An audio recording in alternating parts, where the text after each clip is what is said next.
Jim McCormick, welcome to Partnering Leadership. I'm thrilled to have you in this conversation with me. It's an honor to be here, and I very much appreciate your interest in the issues for which I have a great passion.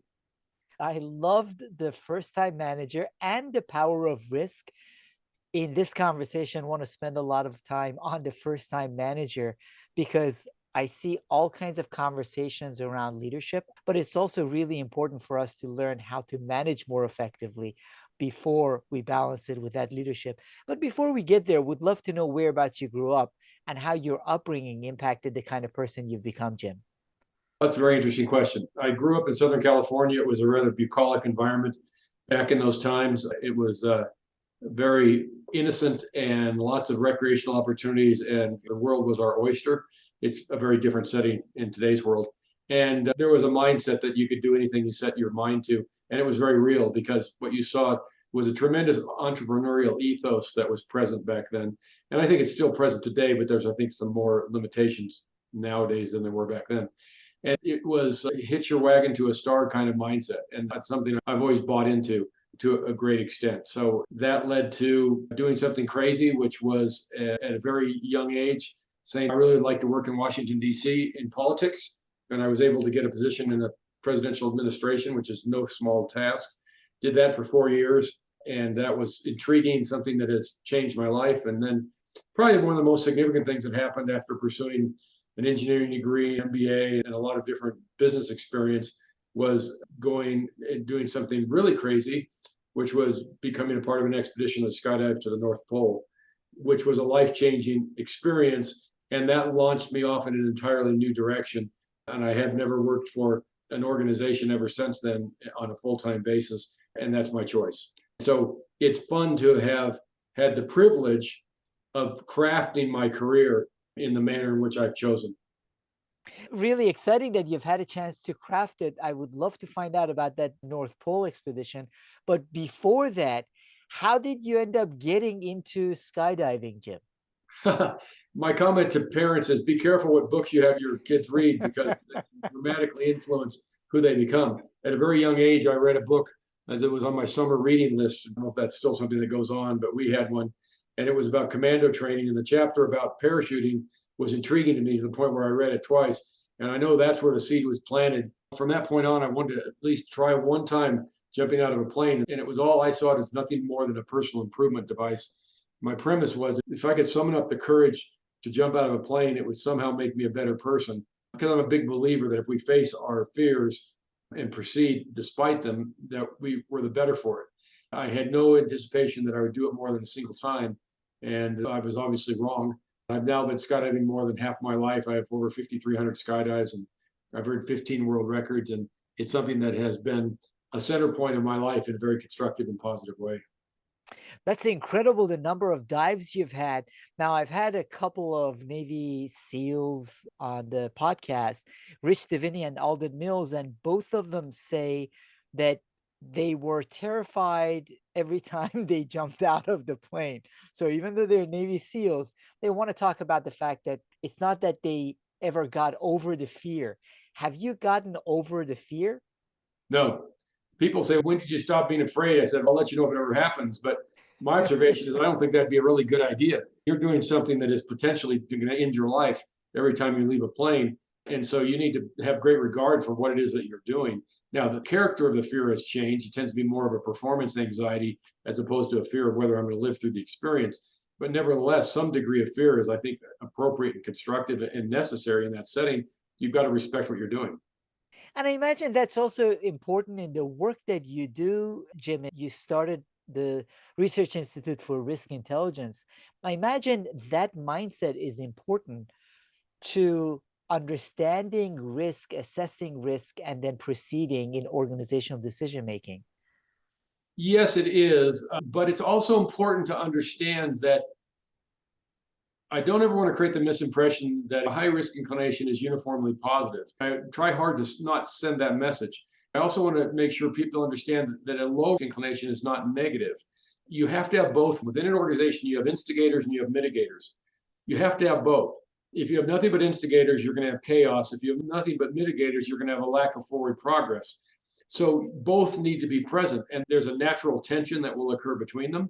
that it needs to be respectful and constructive tension. And that's a big part of what I work with my clients on, is first identifying levels of risk inclination numerically, because that tends to make people more comfortable, and then talking through risk styles and how they can be complementary so they don't work against one another. But let me just pose a question to you. Do you think entrepreneurs are risk takers? My initial reaction would be yes, but with you asking the question, I would assume it depends is the right answer. The answer is entrepreneurs are risk takers of necessity, not of choice. They're not inspired by some sort of perverse pleasure out of taking a risk. They're inspired by the desire to be more successful, and they understand that they need to take risks in order to get there. But they understand that they only take the risk because that's a means to an end, not because it's an end in itself. And then building on that, in organizations and in teams, you said you need a mix of people. How do you maintain healthy tension so everyone's working toward the same common goal rather than people separating from each other and fighting with each other based on their risk quotient? The answer is you need to have a risk awareness. And by that, if you and I go through a process of our risk quotient, which is a concept we developed at the Institute, and let's just throw some numbers out there on a scale of 1 to 10, let's say you're a 7 and I'm a 4. We know intuitively that that scenario, with a higher number being more risk inclined, that you're more risk inclined than I do. When we put a number on it, it's a little less threatening. We can discuss it. We have an awareness of it. That's the first step. The second step is, if in that scenario, if you're the more creative type, if you're more of an idea generator and I'm more of an implementer, then what we need to do is have a mutual respect, meaning it is a privilege to be an idea generator. It is a privilege to be an instigator. And you cannot do it unless you have the people who are going to be able to assist you with the implementation. Because oftentimes the idea generators are not great implementers. And my point is, there needs to be a dynamic of appreciation. So you come to me and say, Jim, I got 5 new ideas today. And of course, I'm going to roll my eyes and think, of course you do. I'm sure I'm going to be responsible for implementing all of them. But then the quick follow on is, and I know I can't do this without you. And then now we're in a good place and I understand where you're coming from. And the other part is, you need to say, Jim, I'm going to give you permission to push back whenever you think that this is a bad idea or you think we're going about this poorly, because I really need you to do that because we see the world differently. Where I'd go with that is, we've all seen situations where 2 people get the exact same information and come to different conclusions. Okay. Our contention is, and our assessment is, a significant part of why that happens are what we call the risk filters through which we process information. They lead us off in different directions. There needs to be that awareness so that doesn't become a negative tension. It's interesting because as you were mentioning this, Jim, I was thinking about the fact that at least in general and in a lot of organizations, we celebrate the idea generators and don't recognize the value that the other group brings to the dynamic. We're always talking about the risk takers, the idea generators, not realizing that needs to be balanced. Otherwise, there's going to be total chaos. There's a gentleman by the name of Orrin Smith who almost nobody has ever heard of. He passed away a few years ago. He was the CEO of Starbucks. And yet it is extremely rare that people have ever heard his name. His attribution upon his passing was that he was a balance point. Actually, his nickname was Tortoise. And his job was to dial it back and be the reference point so that things didn't get too crazy. And the acknowledgement that's present in his obituary, which was published in the Wall Street Journal, is that the organization could not have been successful without him serving as that balance point. You're right. We tend to celebrate the Elon Musks and the Steve Jobs and people like that, which is great. And that's really important. But as I said, it's a privilege to be that person, and you can't do it without the implementers. So as you can tell, Jim, I can spend the entire hour talking to you on risk, and you have a great book, The Power of Risk, which I highly recommend for people to get started on that. But the reason I really wanted to have this conversation is because you have one of the best management books out there. And I see so many individuals and organizations challenged with management. Even just before we started the conversation, I saw an article Jim Dietert had written in MIT Sloan where he talks about saving organizations from obsession with leadership. And there is this obsession. So that's why I want to talk to you more about your book, The First Time Manager. You talk about the difference between management and leadership. They're both vital between management and leadership, in your view. Well, in my estimation, leadership is about inspiring and management is about directing. But that doesn't mean that it needs to be oppressive. I would put it another way. To me, management is the cake and leadership is the icing. You need to have the basics or you don't have anything to put the icing on. You want to progress to where you're functioning as a leader, but unless you have the basics put together, you're not going to get there because you're just going to be functioning on a superficial level. It's great to go around and inspiring people, but if you don't know how to delegate, you don't know how to hire people, you don't know how to do evaluations, you don't know how to correct inappropriate behaviors, then you can't be a leader. Those are the real challenges organizations and individuals have. So I want to delve a little bit deeper into some of them. In the book, you talk about taking on the role of a manager and some of the pitfalls to avoid.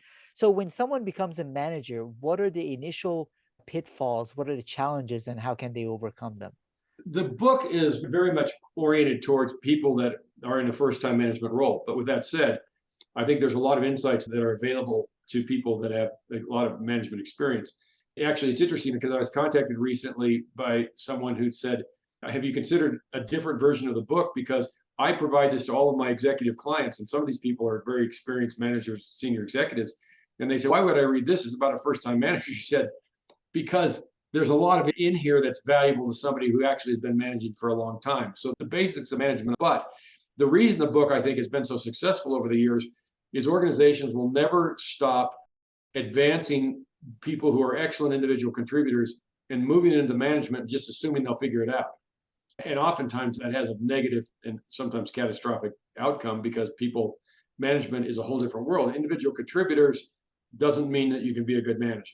So that's a whole different approach. And an additional factor is oftentimes the people for whom this book was initially written are people who are ascending from an organization. So now they find themselves managing some of the people that they previously were their peers, which is a very precarious circumstance because oftentimes it will change the social dynamic and the friendships that have developed in a way that's very challenging to the point where a recently ascended manager, a new manager, has to basically make a decision as to whether they're going to be a manager and a leader or whether they're going to be the person's friend. Because unfortunately, whether you like it or not, they always say, oh, nothing will change. We're still buddies. We'll still go out for beers in the evening. But the reality is that does change. And that's one of the pitfalls that they'll commonly come up against. The other common pitfall is they'll overmanage. They're thinking, okay, I've worked really hard to get to this point. I know how to do this. I'm going to tell everybody how to do their job. And that, of course, has a very oppressive impact. And they need to step back. They need to do less talking, more listening, and empower their people to do what they're really good at doing. And the third element I'd give you is the level of direction that any individual needs is different. What person A, B, and C need, A may need a lot of direction, C may need virtually none, and will chafe if too much is given to them. And then the B person might be somewhere in between. So a big pitfall is handling everybody uniformly. So it would be overmanaging, talking more than listening, and not respecting the fact that people are all different. Those are relevant for managers with all levels of experience, Jim. Now, one of the challenges that I see, Jim, is you also alluded to it, the balance of whether someone is new to management or has experience in management, the balance and desire to control rather than effectively delegate, to want to be the perfectionist that does the job. How do you guide leaders and managers to more effectively delegate and be able to remove themselves from doing the job? Well, delegation obviously involves absolute goal clarity. There needs to be a clear understanding as what needs to be accomplished. So that's item number one. Then there's the challenge of over controlling and perfectionism. The point in that is a manager needs to be very thoughtful about the level of effort they need to put into any given task. And that means their potential involvement in the process. The point is, they need to be able to provide what Kevin Plank, the founder of Armor All, called guardrails, which means they need to establish the objective that needs to be accomplished, and then they need to provide the guardrails. The guardrails are simple. They're budgetary authority, decision-making authority, and the reporting requirements during the process. So it might be something where it's of such import or it's so fluid that they need to be checking in more commonly, like weekly or twice weekly. It also may be a more long-term project where checking in on a monthly basis or something different than that would be appropriate. But the important part is, okay, you've got a current state, you've got the objective, you have budgetary authority, you have decision-making authority, and then comes the hardest part. Leave them alone. Let them pursue it in a manner of their choosing, and acknowledge that two things. They will inevitably do it differently than you would. That's when you need to set your perfectionism aside. They will at times seemingly actually go backwards. That's part of the process. Now, obviously, if it becomes destructive, you need to intervene, but you will need to allow their latitude. Why is that important? Because you're going to get a higher degree of engagement and you're going to get more of their potential. Nobody can honestly say they're getting 100% of the potential of the people they lead, but you can get more than you're currently getting. So, Jim, as the manager goes through this delegation process, and you mentioned there might be some projects that would require a couple of times a week check-in. There are some projects that would require less frequent check-in. Is there a regular cadence that you recommend to managers to use as they work with their team members, whether it is on delegating or coaching them, for that level of accountability toward the objectives, staying within the guardrails, achieving the goals? This is where management is fun because there's no distinct answer. We may be working on something that is extremely high profile, very dynamic, and we need to be meeting on it twice a week. We need to be meeting Monday morning and Thursday afternoon. But then once it gets to steady state, you might say, okay, this is now overkill. We can now get together every 2 weeks. Then we're clearly on a solid path. We can get together on a monthly basis. So the answer is no, there is not. And that's where the subjectivity and the awareness needs to kick in for a manager. So it is case by case basis. Is it also then individual by individual basis as you are working in trying to establish the right team dynamics? Absolutely. And the point is, the guardrails, meaning the latitude that you're giving them as far as decision-making authority and budgetary authority, are not static.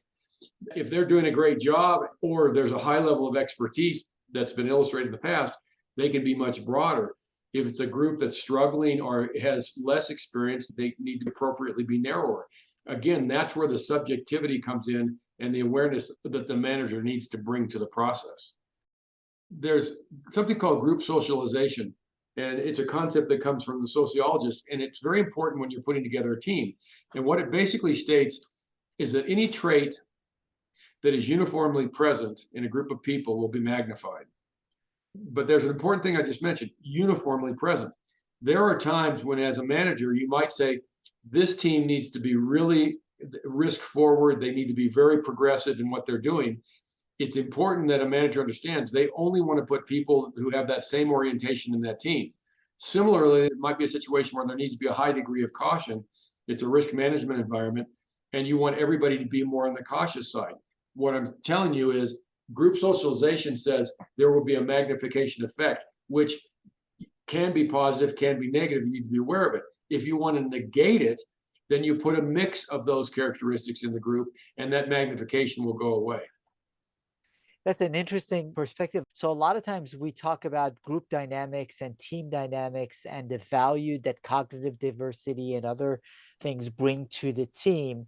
What you're saying is that helps when you want greater friction and greater deliberation in the process, not the projects that have to be more risk forward.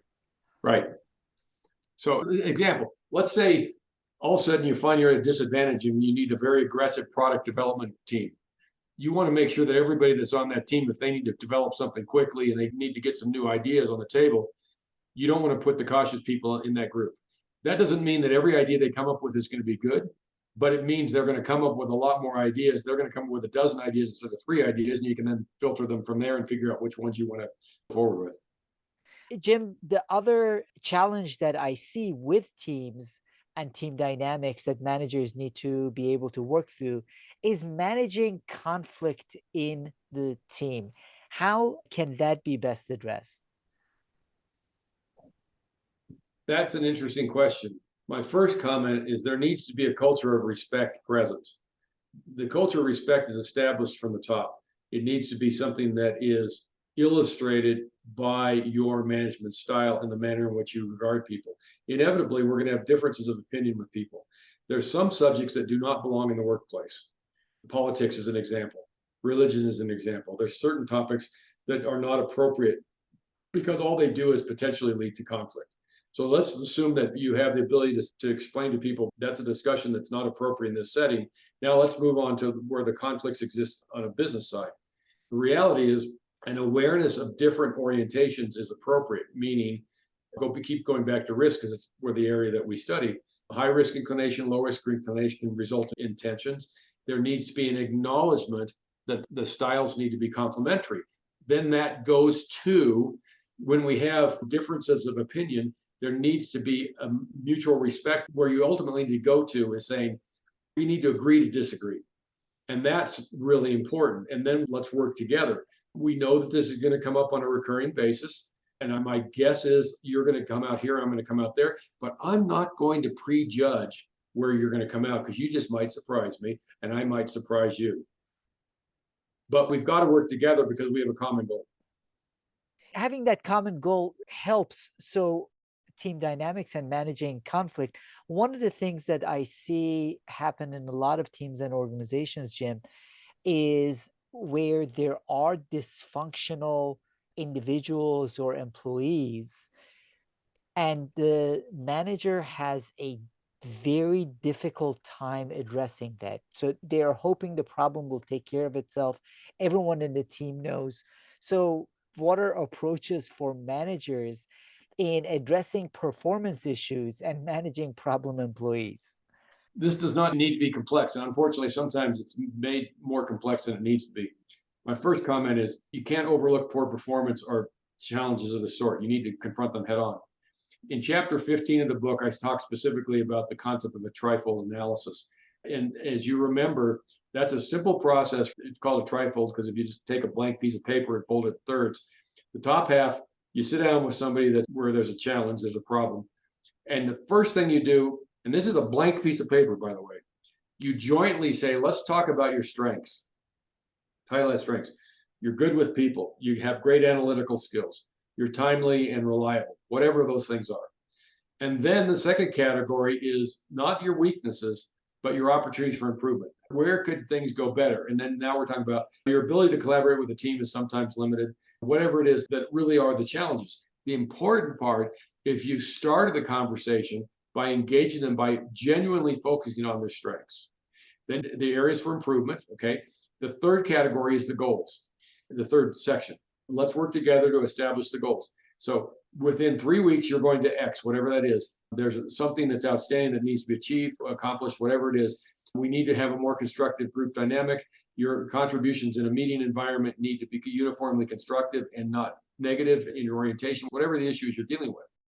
And you jointly develop them. And then you say, okay, great. What's our time period? When are we going to check in and see where we're at on these items and see what we want to refresh?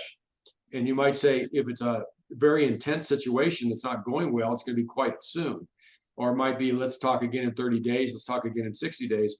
And then, really importantly, you both sign that piece of paper, you give them a copy, and they take it with them. Then they have a clear path. Why is that so important? This is a really important tool because this is a performance improvement device. It doesn't need to be complex. I've had managers tell me they do that instead of doing an annual evaluation because they get so complex that sometimes they're not particularly useful. But it's really important also if you have an underperforming employee, because A, you want to bring them along ideally and improve their performance, or B, you need to document the fact that you've gone to great lengths to be able to do that and they no longer belong in the organization. I love the approach, Jim. Besides the documentation that needs to happen in some cases, is that in many instances, I've seen managers, including even the CEO that I'm working with, put off those conversations because they can be hard. That level of accountability, coaching, and then helping the person understand the corrective action that you expect them to take. It's a clearly laid out process that then can be implemented to support the person's development. And at certain times, you might need to move them on to other opportunities. But I find in many instances, the managers, and as I mentioned, even sometimes CEOs avoid the clearly laid out conversation that you just talked about. And two comments. If you start the conversation by saying, here's what you're good at, that is a less threatening environment and you're less likely to procrastinate and put off a conversation that needs to occur. So that's a really important part. And my next comment is, and I state this in the book, when you have somebody that clearly no longer belongs as a part of the organization, your goal ideally is to get to the point where they acknowledge that before you do. I love that, Jim. Your goal is to help them acknowledge that issue before you do. Because a lot of the times, the challenge that I see is that the person is shocked, absolutely shocked, when they get a note that the organization is firing them or they're being let go because there wasn't that clarity ahead of time. That is a management failure if they're shocked. Now, the other thing you mentioned in chapter 18, you talk about no secrets. That transparency is really tough for a lot of managers, whether new managers or otherwise. So, in dealing with a team and managing a team, what does no secrets mean? How transparent is transparent enough? The answer is the level of transparency that's appropriate is going to vary with the people that you're working with and the information that you're speaking about. Some stuff legitimately needs to be confidential. One of the examples I've seen that I think works well is a senior executive team might have information they need to share with the entire organization. What they don't want to do is put some of their financial results, as an example, into an email and send it around that could be forwarded outside of the organization. That's a problem. So what they might do instead is have an all hands meeting where they'll discuss the financial results, but they'll do it verbally and in such a way that it doesn't create the same exposure, ideally, if nobody's recording the conversation, so that they're sharing the information, or they might share the information in percentages as opposed to actual numbers. Now, your goal is to be able to disclose as much information as is constructive to be able to help people do their job correctly. What you want to avoid is a situation where information is power and you're intentionally keeping information away from people because, quite frankly, you're trying to put them at a disadvantage. That does not serve you well. You need to give them all the information they need to be successful. Now, that doesn't mean you tell them everything. You don't want to have verbal diarrhea. You want to just give them what they need to be successful. But again, leadership in management is an art, and that's why there's no specific roadmap. You need to be able to subjectively assess how much information they need and how much they can work with, and be mindful of the fact there's information you could share with them that would not be constructive and would not help them. You could give them performance information beyond their department that would simply be distracting. And then all of a sudden they're worried about another department and that's not their job.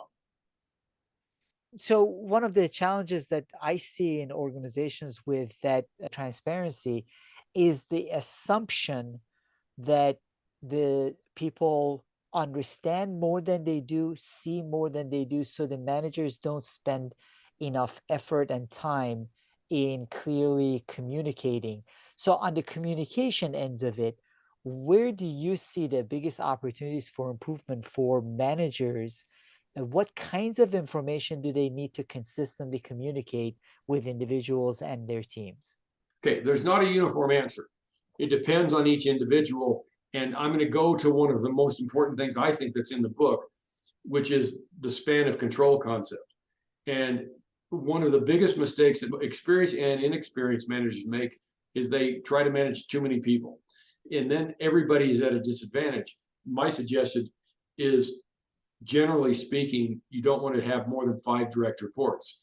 The reason you don't want to have more than 5 is there's 5 business days in the week, and you want to have face time with each of your people once a week. That's when the communication desire, and that's when the information sharing can take place. And it is always preferable to do it like you and I are doing it, or ideally if we're in the same room, as opposed to doing it in any other format. And you might say, Jim, I'm struggling here because you're not giving me the information I need to be able to be successful in this project. And I'm going to say, okay, let's talk about that. I want to make sure you have all the information you need. Or I might say, I'm not going to answer that question because you don't need that. And that's just going to take you off in the wrong direction. You're going to say, I don't agree with you, but you're the boss. And so I'm going to go with that for now. So again, it's all very dynamic and subjective. So, with respect to that, Jim, both I see it in organizations and I've gotten emails from listeners saying, I don't have the time to meet with all of my direct reports because I have so many direct reports. And what I hear from you, and I totally agree with, is then you have too many direct reports, whether it's 5 or 6, you have to be able to, for whether it's the communication, delegation, accountability, you need to be able to work in that one-on-one conversation on a weekly basis. And part of the challenge is everybody wants to report to you because it makes them more important. They have direct contact. They would rather not have to go through somebody else to get to you. And similarly, you probably don't want to have to go through other people to get to the next level up and the next level up. But that's a management decision. You need to ultimately say, okay, there's going to only be 5 boxes on my organization chart, if that's the appropriate number in your circumstance. Sometimes it's fewer, sometimes it could be slightly more. And other people are going to have to report through them. And then you have to hold them to that. And then when you have people that are leapfrogging, they're constantly bypassing their boss and sending you information, you need to be able to go back and say, valid question, I need you to deal with your supervisor, and then we'll take it from there. What you've mentioned, Jim, whether it's with respect to the clarity of what the objectives are, the boundaries that are set, the regular meetings, all those help with motivation. How else can managers play a role in their people's motivation? One of my favorite concepts, because I believe it's so powerful, is in chapter 21, and that's dovetailing. And it's a huge means by which to engage your people and motivate your people. Dovetailing, very simply, is making sure you have absolute understanding of what a person's personal and professional goals are. And then your job as a manager and a leader is to find where you can see the organization's goals can converge with those. One of the examples I referenced in the book was a person that was working for me. They wanted to work on their language skills, foreign languages. And it turns out in a situation we were working on developing a market that was a Spanish-speaking market. And that's one of the languages they were working on. And we were able to engage them in that. So the magic of that was it allowed them to move forward with their personal goals and also to advantage the organizational goals. That kind of dovetailing, like I'm showing my fingers going together, is simply a woodworking joint. It's considered one of the strongest joints that's present. You've got the personal goals, you've got the organizational goals, they intertwine, and you'll never see an employee and a contributor, a team member that is more engaged and more enthusiastic than when you can do that. And that comes about as a result of the questioning that can happen in those one-on-one meetings with sincere interest, asking those questions to be able to dovetail for that motivation. That's the kind of stuff of saying, hey, that's more like the casual, hey, what'd you do this weekend kind of stuff. And they're saying, I've really taken up an interest in X, Y, or Z. And that's something that you put into your knowledge base and think about, is there a way for me to be able to incorporate that? You also work with CEOs and executives and managers at all levels. There are a couple of issues that I'm seeing more than ever. One is a challenge with them managing their time, and the other one is the level of anxiety and burnout that they are feeling, both themselves and with respect to their teams. Would love to get some of your thoughts and ideas as managers have more things coming at them, how they can manage their time and balance their lives and be able to guide their team in a way that doesn't lead to burnout and overwhelm. The most successful managers are very thoughtful about the extent to which they're being proactive versus reactive. If you're proactive, you're establishing that you have some structure in your day, you have some structure in your schedule, you have times when the people that you lead know that you're not available unless the house is on fire. Because otherwise, it's very easy for you to allow events to control you. And that is a great prescription for not being successful. Where I go with that is I've worked with managers that actually have public offices and private offices. They actually have an office either off to the side or down the hall where they go and people don't know they're there and they're not accessible. And they make it clear, unless it's the boss, don't bother me, because what they say is for 2 hours a day, whatever time that might be from 9 a.m. to 11 a.m., that is their time to function without interruptions. It is particularly challenging in the world where we have cell phones, we have text messages, we have instant messenger, we have emails, for all that stuff to overwhelm us. And we've all had this experience 8 or 9 hours after we get to the office or we sit down, we realize we have done absolutely nothing that was on our to-do list, because all we've done all day is we've responded to other people's requirements. And that is not a good strategy. That doesn't mean you put them off indefinitely, but you need to have discipline, and your people need to understand you will not hear back from me prior to noon or whatever you decide you're going to do, Monday, Wednesdays, and Fridays, or whatever it is that you can establish, because you need that time to be able to be proactive. Being overly responsive is not something to take pride in. It No, shows that you're totally distracted all the time. you can give priority to different emails and to different individuals. You can deactivate during certain periods of time, and you know how it shows it. If you send a text to somebody who's offline, it will tell you they're not currently receiving texts. There you go. Then the expectations have been managed. So part of this management, Jim, that you also address is the fact that managers feel like they have to manage their teams, but they also have to be able to manage up whoever they're reporting to. What are some of your thoughts with respect to ways to manage up more effectively? This is something I really find enjoyable, because it needs to be done artfully, and there's lots of opportunities there, and oftentimes they're not taken. And the bottom line is this: you need to do an analysis of the people that you respond to. They all function differently. There are people that need tons of information to make a decision. There are people that will tell you, tell me what time it is, don't tell me how to make a watch. I just want the top line, and then we can move on from there. And there's the people that are going to make a quick decision, and you know that. And there's the people that are going to stew over the decision for a period of time.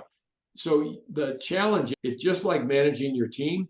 You need to respect the fact that everybody's different. Similarly, when you're managing upward, you need to be honoring of the fact that they all process differently. Their decision-making process is different. And if you're not certain, ask them, what information would you like to receive? How would you like to manage this process? Let them tell you, and then be responsive to it. Do not treat them uniformly. That's one of the things I was reflecting on as you were talking about it. I don't think in all of my years of managing people, anyone ever asked me, how do you prefer it? They might have known, they might have guessed by my style how I preferred it, but I don't think anyone ever asked me. So, one key point is take the time to ask. Different people process the information differently. So, it's good for us to ask, know, and adjust accordingly. There's something I developed for some clients where we talk specifically about different management styles and how you want to be responsive to them when you're managing up. So the book has a lot of great information on how to manage, and I believe it's as relevant to experienced managers, managing teams, and managing above, which is also important. A critical role, both championing the team more effectively and championing yourself as well.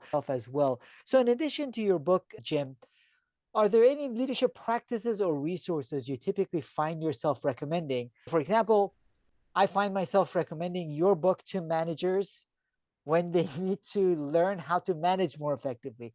Are there any leadership practices or resources you find yourself typically recommending? I'm a big believer that you need to have current information. And however you acquire that, whether it's through business websites, it's through periodicals like the Wall Street Journal, it's through management case studies like Harvard Business Review, whatever it is that works for you. But it's important that you remain current and fresh, because it's very easy to lapse into dated information. And we are fortunate to be in a very dynamic world where that doesn't work anymore. We are in a dynamic world. So, for the audience to find out more about you, your work, which extends much beyond this book and more on the risk front, how can the audience connect and find out more about you, Jim? The best place to do that is just to go to the website, which is risks-institute.com. Risks, plural, RISKS-institute.com, and gives you a pretty good overview and a means by which to contact us. Fantastic. Now, before we wrap up, you mentioned the experience you had skydiving in the North Pole and how that changed your perspective. Would love to know how that changed your perspective on your life. I'm a big believer that there comes a point in life where we need to take what I consider to be a spiritual risk. And I'm not talking about religion. What I'm talking about is a willingness to entrust something we can't fully validate or prepare for in its entirety. That to me is the power of skydiving. There comes a point when, if you're going to leave the plane when it's not on the ground, you have to accept that there is a very, very slight chance that this might not work out. And that has to be sufficiently important. To exit that aircraft over the top of the North Pole, knowing that it was 1,000 miles back to our base camp, and there were a lot of variables that were uncertain, yet that was sufficiently important. That leap of faith, which in this case is somewhat literal, but when we do those things in life and there's something that is so important to us that we have to say, I'm going to do that even though I'm not entirely certain what the outcomes are going to be. And that's a common thread in a lot of CEOs. A lot of CEOs are sufficiently intuitive. They're going to say, I can't validate everything, but we're going to do this anyway, partly because they feel comfortable with it, and partly because they know if they wait for all the data to be available, the opportunity will pass. So it applies both in that environment in a personal level. But what it basically did is it launched me off in a new direction of being able to say, okay, I'm not going to go back to a conventional existence because that doesn't work for me. And some way or another, I'm going to leverage this experience into a different career path. And that's what it allowed. Well, I'm glad you didn't go back to that conventional existence, Jim, and really appreciate your books. The Power of Risk is outstanding. So is The First Time Manager, which is, even though it says The First Time Manager, it's my go to reference and what I gift most to managers who need to work on their management skills because it's really important, as we mentioned earlier. Leadership is critical and is important, but so are a lot of the management skills that you cover in the book. I really appreciate you taking the time to share some of your thoughts and perspectives on management with the partnering leadership community. Thank you so much, Jim McCormick. It's an honor, and I really appreciate your interest in the subjects and the fact that you've actually read the books before we talk. That's impressive. Thank you, Jim.